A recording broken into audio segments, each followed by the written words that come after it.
Hey, this is Don from Padlock Technologies again with another video, another network automation video, actually.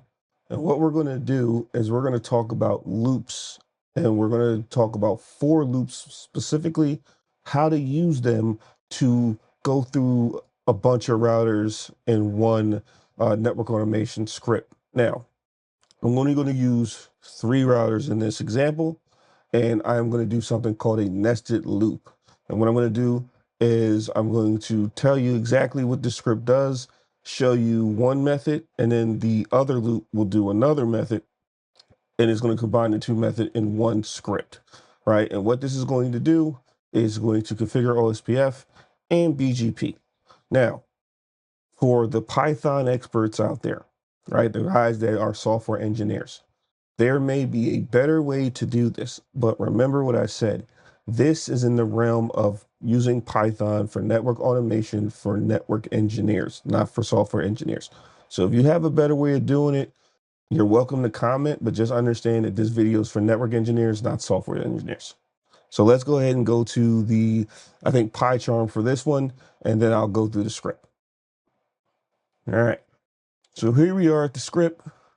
Move this box out the way here. Now, what you'll notice is this may look very complicated, but trust me, it is not once you learn Python fundamentals. I'm going to keep stressing that because if you try to skip Python fundamentals, this will look foreign to you. Now, what we did here is we imported NetMiko, and if you saw my other examples, you already know what that is. And then this one here that says 4 routers, import router 1, 2, and 3. Now, if you looked at my other video, you would see that I had router 1, 2, and 3, or even router 1 as a dictionary in the script itself. So what I am actually doing, and this is another good thing about Python automation, is I have another Py file called routers, and I'll click it here, which actually has my definitions in there, right? So router 1 definition, router 2 definition, router 3 definition. As you can see, definitions again, dictionaries. I don't know. I said definition, dictionaries. Sorry. So router 1 dictionary, router 2 dictionary, router 3 dictionary. So my key and the value, host, that's the IP address, username, password, device type on all of these. Like I said, this is a test. So I don't really care if you know the password here. If I wanted to actually type in the password, I would just import getpass from getpass at the top. And then for the passwords, I would just have getpass in parentheses, open, close parentheses. But when you do that, it's going to ask me to type in the password. So for this demonstration, I didn't want to go through that again. So I just typed in the password for now. But for security purposes, it's probably better to do the get pass and not just have your password just sitting out in the open like that for security purposes. So what are we going to do here? So we imported those dictionaries from the router Py file. Now this file has to be in the same directory. All right, because I wouldn't be able to pull from routers if it didn't know where routers were or was. So when you're doing that, if you're going to do that method and not have the dictionary in the script itself, just make sure the file's in there. Now, there may be a better way of doing it, but this is how I do it. Now, what we're going to do is we're going to create a value called routers, and that value is going to be a list because you see the square brackets. So that defines as a list, and we're going to put router 1, router 2, router 3 in there. So we're going to put the dictionary of router 1, router 2, router 3 in there. Now, what we're going to do here is we are going to configure the IP addresses on router 1, router 2, router 3. And as you can see, we did some loopbacks here as well. We have all that in there. All right. So we got interfaces. Again, for network engineers, this is really all you're really going to be doing. Right. You're not going to be, this is not software engineering. Please, as network engineers, just follow this. Then we're going to configure OSPF. Same commands, right? Same thing you would do at the command line and what you're going to do here. Router OSPF, router ID, interface range, whatever the interface range, and then we're going to put IP OSPF 1 area to 0 on there. Now, we could have done this in a file. And this, I did do some of this stuff in the file later on, but we could have technically done this in a file and we didn't even need to do all this. And then I could just do one loop and just push the configurations to the file. But I wanted to show you two methods in one script. So here's where the loop comes in. Now, as you see at the bottom, and before I get into that, this is very important. I said it in the last video. If you don't know the syntax of the device you're trying to automate, of the configurations you're trying to automate to the device, this is useless. As you can see, all you can see here is, Cisco commands. If you don't know them, don't even try to learn this. This is going to waste your time. So that's the one caveat. Always know the configuration that you would put if you were standing in front of the terminal, or if you were, SSH into the terminal. So here's where the loop comes in. So remember I said in the other video, I believe there's two loops. There's a while loop and there's a for loop. The while loop is based on the logic of if a condition is true. So while this condition is true, do this. When it's false, you're going to stop. For loops are for iterations. So as you can see in the first for loop, we're going to create a variable called routers in routers. So because routers is router 1, router 2, router 3, this is going to loop 3 times. Now, what's it going to do? We have an if statement. So we have your conditionals here, right? So we have if router equals router 1. We're going to log into the router, print the prompt, send the commands for router 1, router 1, config interface router 1, which are these commands up here. Then we're going to send the OSPF router 1 commands list, which is this list here. And then we're going to run this for loop down here at the bottom, but I just want to go through the force loop. So now if the router is router 2, you're going to run the router 2 stuff. Else if the router is router equals router 3, you're going to run router 3 stuff, right? The commands in router 3. So that basically is going to run a loop that says, hey, if router 1 equals router 1, run these. If router 2 equals router 2, run these. If router 3 equals the router equals router 3, run these commands. So obviously, when it gets to router 1, it's going to hit the top. When it gets to router 2, it's going to skip that if statement, the first if statement, and go to router 2, the second else if statement. And then when the third is router 3, it's going to skip the first 2 and do router 3 stuff. Now, while that's actually happening, we have a nested loop here at the bottom that is actually going to send configurations from a file. So when you do nested loops, the outer loop goes first and then the inner loop goes second. And then it does it again. Second time it loops for the outer loop, goes to the router 2, then it goes down to router 2 loop, or the configurations in the inner loop for router 2.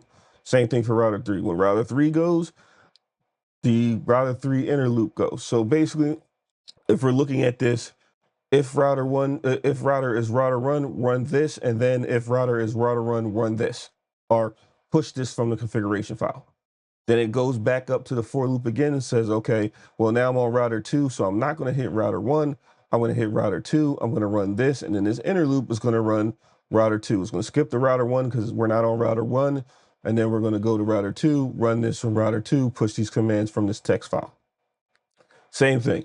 Router 3 loop will run, oh, we're on router 3. We're going to skip this first 2. We're going to hit this one here in the conditional statement, and then we're going to run the inner loop again. We're going to skip the first 2 because we're not on router 1 or router 2. We're on router 3.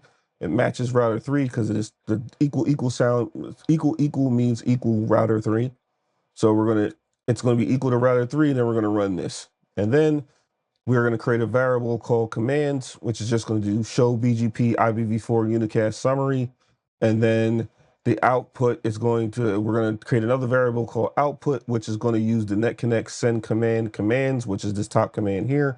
And then we'll print out the output. So we'll just see the BGP neighbors once this is all done. Now, the purpose of this for loop is so I can go through all these routers at once. So I got this thing called routers. If I had 10 routers in here, it would do the for loop 10 times. But you would have this long if statement or conditional, and then this, inner loop, which is a nested loop. You'll have a bunch of conditionals in there. Now, I'm going to run this, but you know what? Let me show you the BGP configurations that's going to be pushed. So this is BGP for router 1. This is router 2, and this is router 3. So router 1, after OSPF gets brought up, it's going to just basic BGP. I just want to do it for this demonstration, but this is, again, where you need to know this Cisco syntax, because if you're coming from old dinosaur like me doing, notepad scripting, you can pretty much just do this. I could have did everything in here and just push the file. But I wanted to show you two types of ways to do it. One through a list and one through a text file. So I just put a template in here. We're going to connect to router 2 because that's going to be our route reflector. And then we're just going to advertise the loop back. But because we're doing IBGP, you know that the administrative distance is 200 versus OSPF's 110. So it's always going to pick OSPF.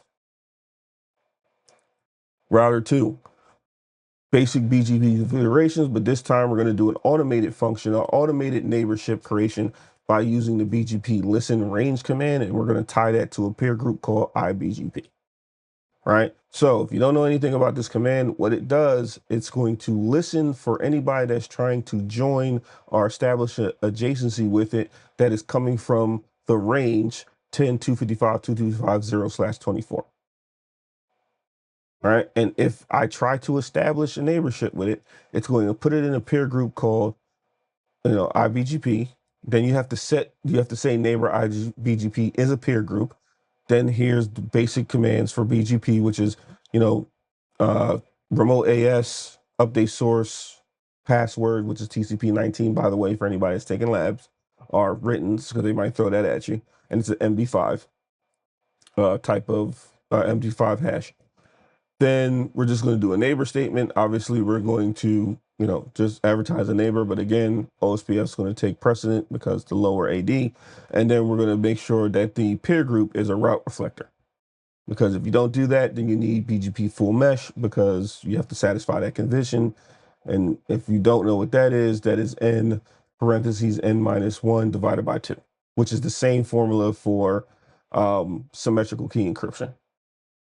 Side quest again.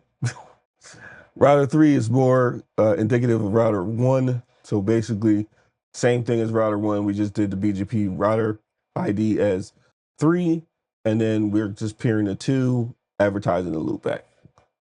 So that's all that's doing. So now, when we run this,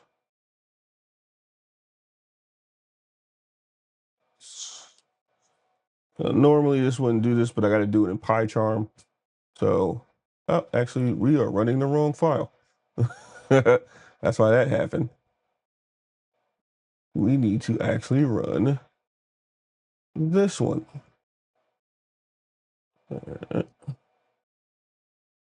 Current file.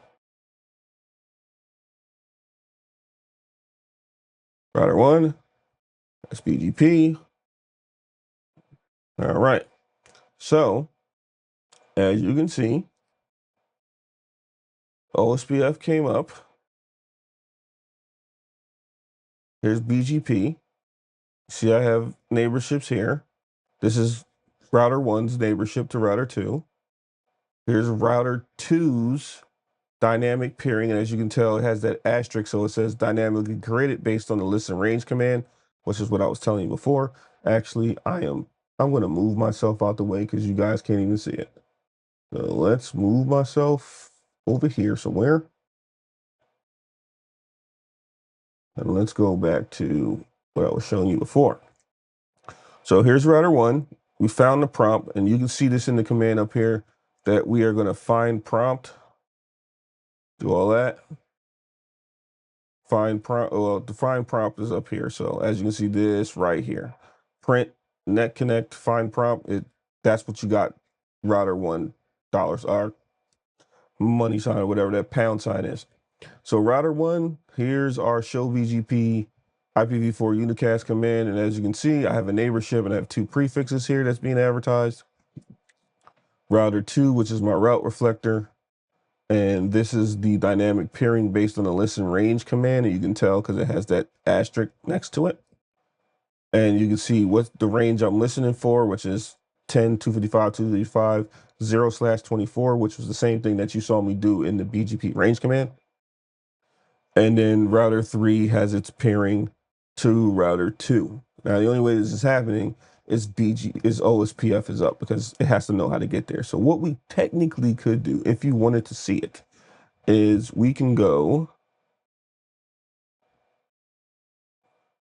right before this. We will go, let's say, we'll call it OSPF equals, and here's what I'm going to do. I'm going to show you a way to do this without having the variable.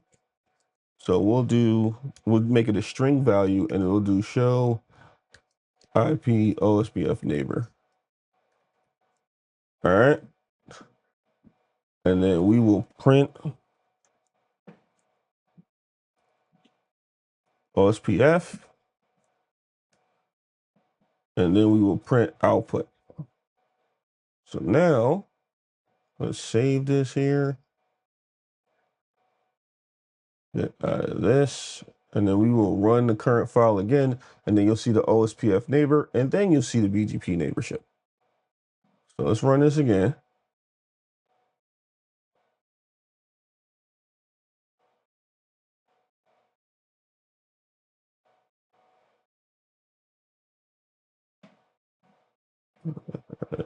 Okay, took a little while for 3 to kick in. So now that we added that little addition of OSPF, remember what we did? I could have created a variable called, show of OSPF neighbor, but I just showed you a different way of, hey, I can still use that send command, and then I'll just put it as a string value like you would normally do at a terminal, show IP OSPF neighbor when you want to verify OSPF neighborships or adjacencies. And as you can see, here is the OSPF adjacency to router 2. And then the BGP configurations that we already went through. Here is the neighborship for 1 and 3 from router 2. Now I could have also sent the command under the interfaces for OSPF point to point or IP OSPF network point to point, so I can eliminate the DR BDR election because they're point to point links. We don't really need it. That's a whole OSPF conversation I don't really get to, but if you want me to have a conversation about OSPF, just put in the comments. And then we have our BGP neighborships that came up that I showed you last time. And then we have router 3 has an OSPF relationship with router 2, just like router 1 had a relationship with router 2. And then we have BGP up. So this is a way that you can use loops to go through a bunch of routers and run certain commands or configure certain things. Now, as a network engineer, again, you're only concerned with Python up to a certain point. Could I have done all these lists? Could I have just created a text file and just said router 1 and did all this in the text file and then pushed it through a loop? Yes. Probably that would be the more efficient way than going through all of this. Right? This is just more work that needs to be done. And as network engineers, we're trying to be as efficient as possible, get the commands on the thing, verify it, make sure it works, and keep it pushing. We don't need to know all the other stuff. So this is where learning your Python fundamentals are going to come into play. You need to know this is a list, right? You need to know these are lists. You need to know, if you're going to create an outside file here, you need to know that these are dictionaries, right? This is how you form a dictionary. I'm not going to get into functions because I could have made some certain things functions and then called the function, but I'll probably do something on functions in another video so I don't confuse you any more than you may be on this for the people that are beginners to this. You need to know that these are dictionaries. You need to know on the left-hand side is the key, and then on the right-hand side is the value for that key. Then you need to know loops. For loops, while loops. You may not use a while loop a lot, but you need to know what a for loop is, and you need to know what a nested for loop is, because you may want to do, you're basically doing a loop within a loop after the first iteration. So you're looping one, and then you're going into the next loop and looping the next thing. So you need to know what at least a nested loop is, but you don't necessarily have to do nested loops. I could have made this as a loop by itself, and it would just ran the next loop. But this is how you use loops to configure multiple devices in one script. Hope this video is informative. I know you see me doing a lot of Python scripting and not Ansible network automation. Is because, to be honest with you, once you learn the Python way, Ansible can slow you down a little bit, because again, you have to learn like the little nuances of Ansible. Not saying it's a bad thing to learn, definitely learn it. But once you learn Python, you can see you can get done. I drew this up in like 5 minutes. Once you know all the other stuff, right? Once you get that down, you can do it in 5 minutes. But Ansible is a little bit better when it comes to templatizing, right? This is why I say learn Ansible as well, because once you get into Ginger 2 scripting, and then you can call that through Ansible, you can start templatizing your configs and then pulling those values out of the Ginger 2 template and manipulating it through Ansible. This is Don from Padlock Technologies. Thank you. Have a nice day. Don't forget to share, comment, like, and subscribe.